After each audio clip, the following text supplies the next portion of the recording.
Fuldmånen i Jomfruens tegn. Nu er vi kommet til Jomfruen. Og Jomfruen er jo finhedens tegn, renhedens tegn. Den vil alle petitesserne, den vil gøre helt på alle mulige måder, og vi skal have alle småtingene med. Så vi skal i detaljer, når vi er i Jomfruens måde. Alt det, man har haft i hovedet nu i lang tid, alle de store planer osv., de skal sættes i system. Og det gør man i Jomfruens måned. Helt sikkert. Vi har solen i Jomfruen, og den står sammen med Merkur. Der er masser af tanker, idéer, kommunikation og formidling. På den anden side, der står Jupiter. Det er ekspansionen. Så den er egentlig indrammet af hele det store mentale felt. Så der kommer i hvert fald nogle nye tanker på bordet. Det er helt sikkert. Det står i det 6. felt, så det har nok meget at gøre med det daglige arbejde, eller arbejdsmarkedet, eller hvad skal vi producere, eller hvad skal vi sygehusvæsen og sundhedsvæsen. Så vi er helt nede i detaljer med regler og retningslinjer, og rigtig meget med Jomfruen. Det er jo en dejlig måned at sige, nu laver vi loven, og nu strukturerer vi dem, og nu laver vi om på de regler, vi har, så vi kan få det til at fungere. For det kan ikke blive bedre med en jomfru, solen i Jomfruen med Merkur på den ene side og Jupiter på den anden side, den der klump. Det er så mentalt, så alle detaljer vil komme med. Og det er jo lige inde i fuldmånen, fra fisk til jomfru, altså fra de ubevidste ting, som bliver bevidste, og som nu skal igennem en kreativ proces for at komme ud i verden. Vi, som står på ascendanten, altså der, hvor vi er i livet, der er en tyre, altså den står simpelthen lige på splittet mellem at gå ind i tvillingen, så det er jo en overgangsperiode, hvor vi egentlig har ligget i livmoderen i rigtig lang tid, ikke? Og nu skal vi ud, nu skal det blive til noget, nu kommer alle tankerne, myldret og energien, den kommer til stede, så der er go på, og det vil sige, at den afbalancerer også, fordi når der er en trigon til ascendanten, så er en sextil til descendanten. Ascendanten er også, descendanten er de andre. Og en grøn streg betyder, at det går altså rigtig godt, når vi kommunikerer, når vi tager andre med, når vi snakker om det, når vi kan få det rigtig blæst op med den mentale energi, Merkur på den ene side af solen, og Jupiter, dens modpol, på den anden side af solen. Det kan ikke være flottere, og det går altså ind i fuldmånen, som skaber denne store energi. Jamen, hvad er der så af problemer, når det er så kreativt og så skabende? Ja, der er altså nogle problemer, fordi målsætningen har en spænding til Uranus og en spænding til Venus på den anden side. Så der er nogen, der holder fast. Venus vil gerne holde fast. Den står i vægten. Den vil også gerne afbalancere. Det må ikke gå ud over nogen, og vi skal have alle med, og hele arbejdsmarkedet skal med, når vi begynder at tænke så kreativt og stort, som vi gør. Og er det nu også for voldsomt med alle de omlægninger, vi gerne vil. Så den tale kommer der ind, ikke?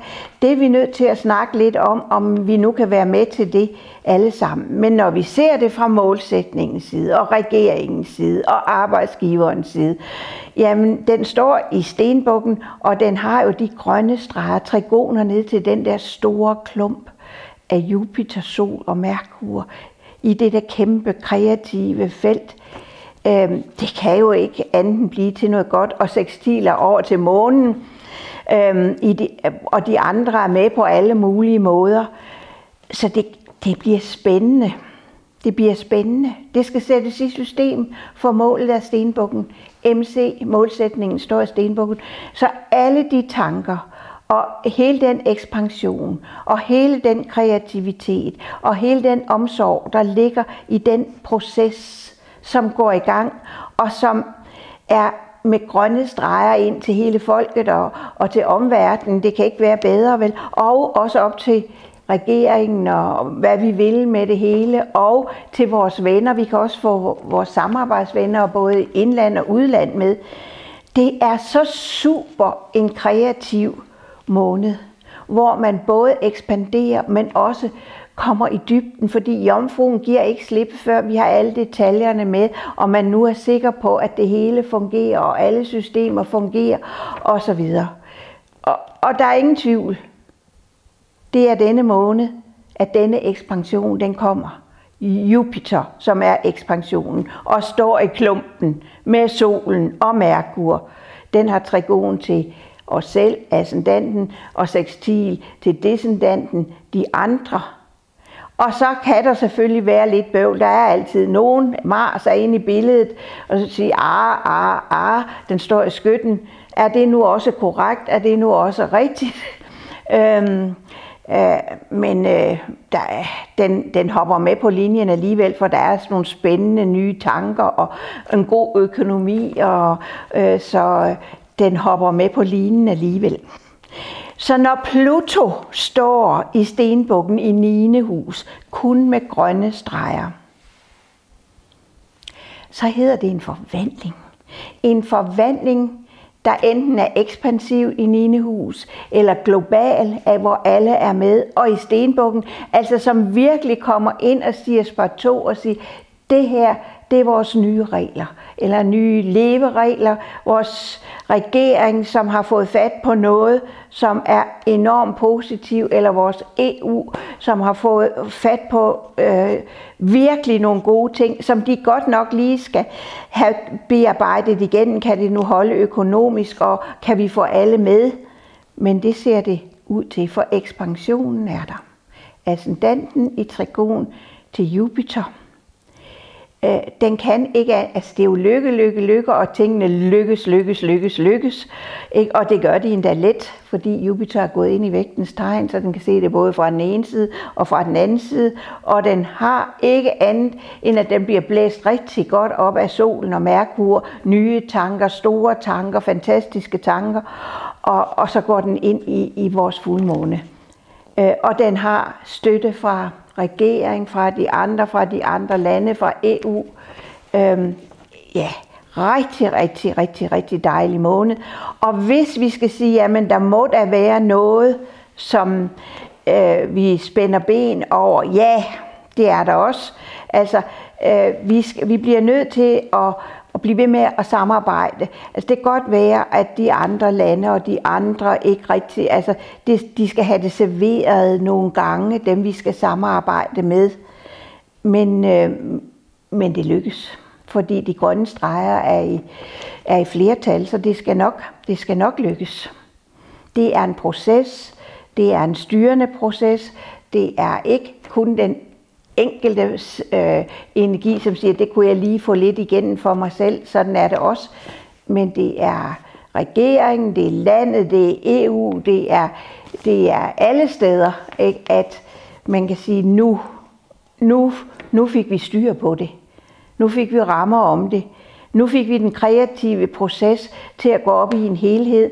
Og det eneste, vi kan tumle lidt med i den her måned, det er, hvordan handlekraften skal være. Hvordan handler vi det igennem? Og det kan der godt være en lille smule bøvl med. Men det er jo grønne streger, som siger, der er trigon til Uranus, det nye kommer igennem, en sextil til Venus, alle bliver tilfredse. Så det bliver en fantastisk og spændende måned.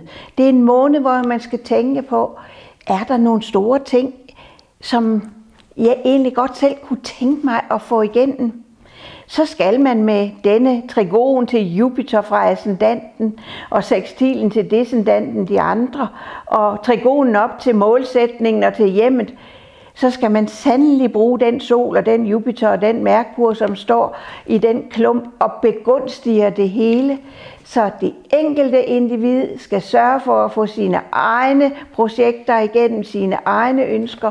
Landet skal sørge for at få sine ønsker igennem. Og det vil komme igen. EU skal sørge for sit, og verdenssamfundet skal også sørge for det. Fordi man får ikke ret bedre muligheder. Det gør man ikke. Der er en lille rød streg, som hedder Neptun kvadrat til Saturn, og det vil sige, at det kan godt være, at nogen ikke rigtig tror på det, og nogen kan ikke helt forstå det, og nogen tror, der kommer lidt lidelse ud af det. Men det gør der ikke. Det er faktisk så fantastisk en skabende proces, som alle kan være med til. Og alle kan sige, det kom igennem. Det kom igennem, fordi målsætningen står i stenbukken. Det er målets tegn, og Saturn står i samarbejdets felt. Og selvom vi måske skal prøve nogle gange, fordi der også er lidt spændinger, og det er kun godt, at der også er lidt spændinger, fordi så kommer der jo lidt modstand op, og så begynder man at kunne se det på lidt flere måder, indtil at denne store kreative proces, som sker, det bliver et arbejde, som får gennemslagskraft og kommer igennem, og bliver til en succes. Kommer igennem med trigonen til ekspansionsplaneten Jupiter, til ascendanten, til samarbejdsplanet, til arbejdsmarkedet, til helbredsområdet. Altså, der kunne ske rigtig mange nye ting, som kunne blive til gavn for hele verden med det her horoskop. Så tillykke med den her måned.